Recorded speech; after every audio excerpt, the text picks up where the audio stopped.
Hello hi नमस्कार mobile solutions channel को आपण मन को स्वागत। आज वीडियोटा एक्चुअली गोटे जो आप प्रथमे जो मोबाइल स्मार्टफोन यूज कर बिगिनर्स जहाँ कह जाए मान तो आज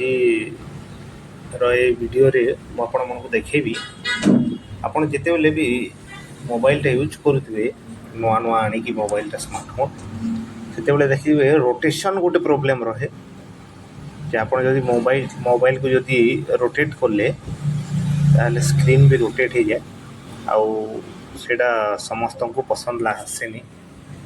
तो तार सॉल्यूशन आज मुझे आसटा केमती बंद करी हो ऑटो रोटेशन। तो आपण ऊपर खाली स्क्रोल करदेवे, स्क्रोल करला देखिए ऑटो रोटेट बोली गोटे आइकन थी ताकू आपण ऑफ करदे नचेत सेटिंग को जाइकी सेटे आपण देखिपारे डिस्प्ले एंड ब्राइटनेस ऑप्शन रे टिके तल को स्क्रोल करेंगे आपण जे यही ऑटो रोटेट ऑप्शन अच्छी सेटा ऑन थी ताले आपण ताकू ऑफ करदे एमती टच करिकी।